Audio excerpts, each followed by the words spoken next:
Well, hi, my name is Robert Frazier. I'm the pastor of Grace Chapel's Watertown campus, and I've been asked to jump into John chapter 16 with you at this At the Table series small group experience we're going through this Lent. I've been excited about it. I hope you have been enjoying these group experiences.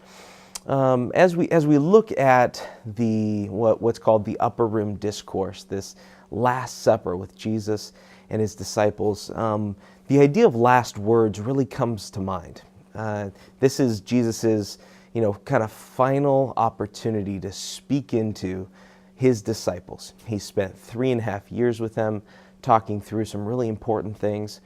And last words can be several different things. They can be a culmination of your teaching where you could take all of the things that you had said and say it in a new way or reiterate some things. It can be the things you haven't gotten to yet, kind of those odds and ends.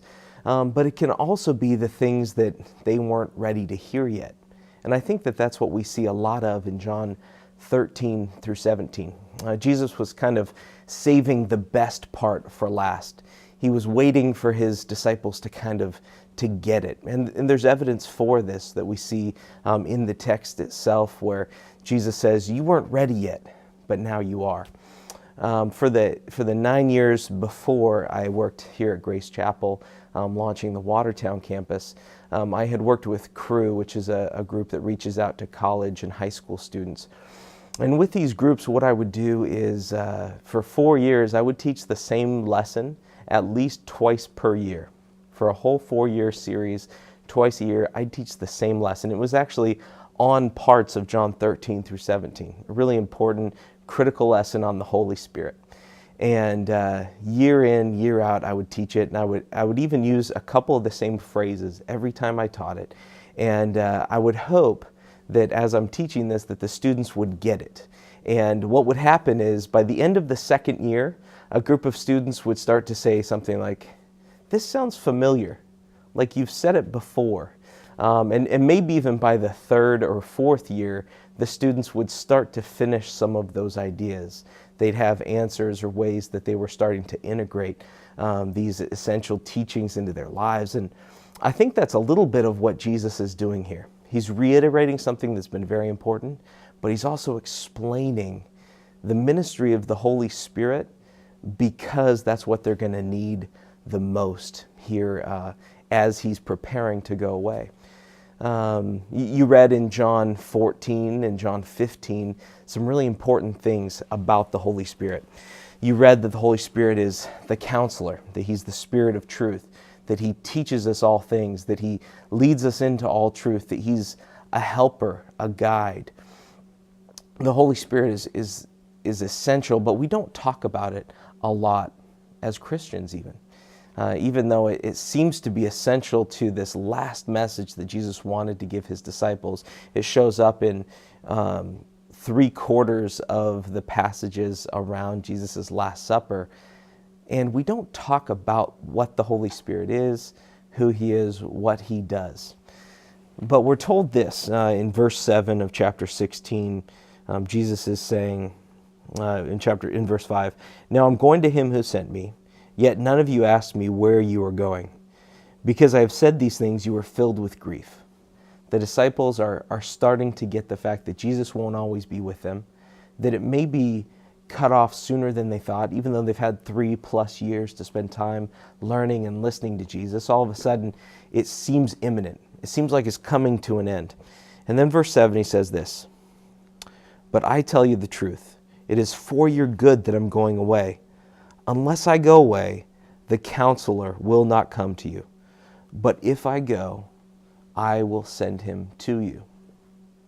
I think for most of us, this is a little bit counterintuitive because all of us have grown up and started following Jesus without really knowing the person Jesus.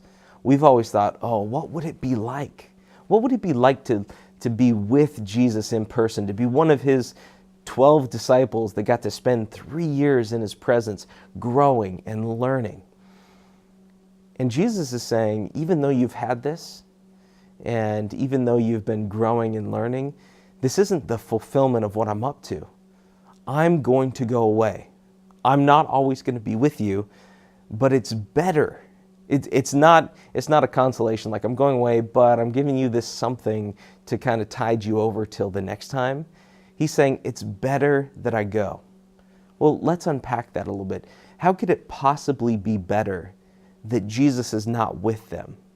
Well, I think the first and most obvious is that Jesus is restricted to this body, this human flesh that God has squeezed himself into for these 33 years of life. Jesus is restricted to being in one time and one place and one person and one conversation at a time. But God's plan is for the whole world to know him. And until Jesus goes and makes a way for the Holy Spirit to live inside of us, to show us all these things that he wants to show us, Jesus couldn't do it all in his flesh. He couldn't do it all in the body that he had stuck himself into.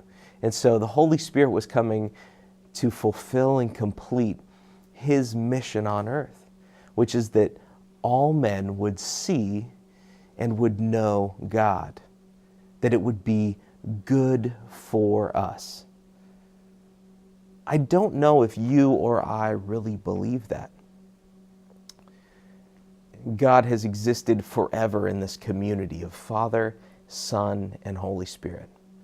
They've been waiting for this moment, this opportunity for the whole world to start being redeemed, start being reconciled to them, to God. Yet, the Holy Spirit is finally coming to do this important work of making us one with him. And we don't talk about it. We talk about being in a relationship with Jesus, being followers of Jesus, worshiping God. We address our prayers to Jesus, to God the Father. But there's this third part, this third person of the Trinity that's essential to us that Jesus spent his whole last night talking about. And we don't talk enough about it. And maybe part of it is maybe our church traditions. Maybe we come from a little more conservative or church traditions that don't emphasize the Holy Spirit. But Jesus talked a lot about the Holy Spirit, especially as he was leaving. And so the question for you and your group today, and for us as we let the Lent journey through this table series speak to us, is this: do we lean on the Holy Spirit to lead us into all truth as our counselor, as our guide? Do we let God speak through the Holy Spirit? Do we live as if the Holy Spirit were present, real, and active? Do we trust that the Holy Spirit will be the one that will empower us to love what's right, to cling to what's good, to follow Christ? Do we see the Holy Spirit as the power source, the dunamis that John portrays the Holy Spirit, and Jesus teaches us that the Holy Spirit is the one infusing us with the spiritual life? And so as you sit around your tables with your groups, diving into John 16, that's my question for you. Is the Holy Spirit, do you live as if the Holy Spirit is real, present, and active in your life? And if not, what does it look like to engage the Holy Spirit in a more fundamental, powerful way? Thanks for joining me today, and I'm excited for how your group's going to go.